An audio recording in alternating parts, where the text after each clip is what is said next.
Hi, this is Shalimar, and today I'm going to be talking to you a little bit about using a textbook more successfully so that it's easier for you to get the information you need to in your classes. You may see little skips once in a while. That's just us pausing so I can reset things to be more easy for you to understand. I hope you get a lot of information out of this workshop. Thank you. So when you first open a textbook, for a lot of people it can be pretty overwhelming because you're dealing with a large amount of text and a lot of information that you know is supposed to be important, but you have no way of telling what exactly do I need to know in here. So what I want to tell you is don't panic. There are a lot of tips and things that I can give you that will help you make it easier to find the information that you actually need. So the first thing that you want to do is to find out what do you need to know from your textbook. In most textbooks there are some items that help you pinpoint the important sections of the chapter that you're working on. So the first one of those is the chapter objectives. And these are found generally at the beginning of a chapter. Not every textbook does objectives, but most of them do these days. And what they're going to tell you is the main points that you're supposed to have learned information about in that chapter. So for example, in this book about web design, they tell you the chapter objectives.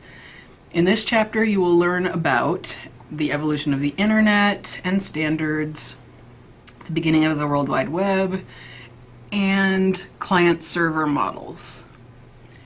The next thing that you're going to want to look at is the key terms, chapter summary, and review questions, which are going to be at the end of the chapter. And you may, again, not find all of these parts in every textbook, but generally they will have some combination of them. So key terms may also be called the glossary, and it's going to tell you what some of the big words that they want you to learn in the chapter are. So this gives you items that you know will probably want to be in your notes, things that you're going to look for information on in the chapter. Review questions will tell you what the author thought were the main points of the chapter. And so those are things that you may want to write the questions down before you do the reading, and that way you can answer them during the chapter and you know you've covered everything that you need to. There may also be some kind of a chapter summary. Here it's a very brief paragraph. Alright, so the next thing that you want to look at is the pictures and headings in your chapter. And these two sections are going to give you some basic information about how the chapter is organized and the order that things are going to occur in the chapter, which tells you maybe what subheadings you want in your notes, or it may just help you figure out which sections are the ones that your teacher was really aiming towards. So first I recommend that you go through and look for all of the chapter headings. For example, you can see here, this is portion 1.6 of the chapter. It's still in chapter 1, but it's telling us that this section of the book, which is probably going to be a page or two, is talking about the client-server model. And then I also want you to look at any pictures or diagrams that are included. And you're going to want to read if there are any little phrases underneath them. And what this is going to allow you to do is get an idea of the concepts from the chapter, but also it's going to make it so that when you go to read in the chapter, the pictures are less distracting because you already know what they say. You don't need to stop to look at them. You just remember what they said in context with what the textbook is telling you. So for the next section, there's no specific part of your textbook that it relates to, but I want to talk about using your time. One thing that happens to a lot of people is that they try to read the entire section through as quickly as possible. And what that does is stress you out, and by the end you can barely remember what you started out with. You get things confused in your mind, mixed up, and by the end you're so burned out that you can't remember anything you've read in the last half hour. So what I recommend is that you take breaks. Get up and move around a little bit, because your knees are not designed to be bent completely the entire time. If you have your knees locked in one position, whether it's folded or straight, they cut off the blood flow in your body, and it pools, and you get less blood flow in your brain, you get swelling in your feet. It's all very uncomfortable. So what I suggest is that for every hour that you are working, you should put at least 10 minutes that you get up and move around. Whether that's going to get a drink, hitting the bathroom, walking around the block, going to talk to your family for 10 minutes, or even just sitting on something else like a couch or something like that, where you're relaxing a little bit more. And for most people, what they find is that if they do that, they come back more relaxed and more focused on the information than they were when they left.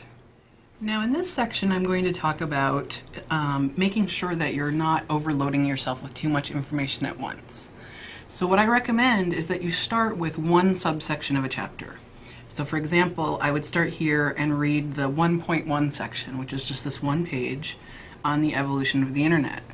And then I would go in and take my notes on this section and answer any questions that I know from the review are about this section. After I've done that and had a moment to let that sink in, then I would move on to another subsection. And again, just do one at a time. And what this does is allow you to remember what you've just read, write your notes on it right then so that it gets more into your long-term memory. And then that way you don't end up at the end of the chapter going, okay, I remember what the last section was, but I have no idea what the first section or any of the middle sections were about. So do them one at a time, and it's probably going to make it a lot easier for you. Some people even prefer to do a paragraph at a time and write their notes. So the last tip that I want to give you on reading in your textbook right now is the concept of page isolators or magnifiers.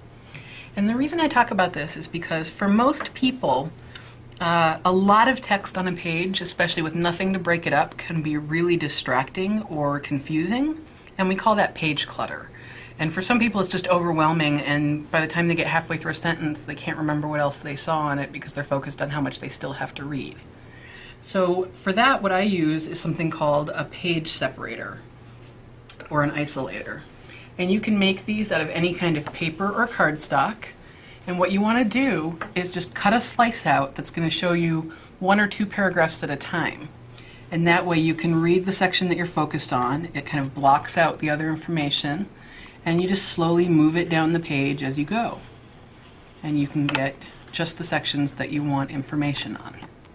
Now these can be made basically any size that you want, comparing to the text that's on your page. So for example, if this page had text basically all the way across and was wider, then I would have cut my page separator this direction so that it could take up more space. In the alternative, if you have a regular sized book and not a textbook, you can make something out of just a 3x5 note card or a 4x6. And this still gives you enough isolation to make it so that you can just focus on small sections at once. And this again goes along with the concept of just doing one subsection at a time so that you don't get overwhelmed. These are just a few different tips that you can do with reading textbooks, and I hope that some of them help you. But the thing to remember is that not everyone learns the same way. Not every textbook is going to be as easy to read as others. Using some of these tips, you can make it easier for yourself. If these don't work, keep looking around until you find other ones that are more effective. Thank you very much.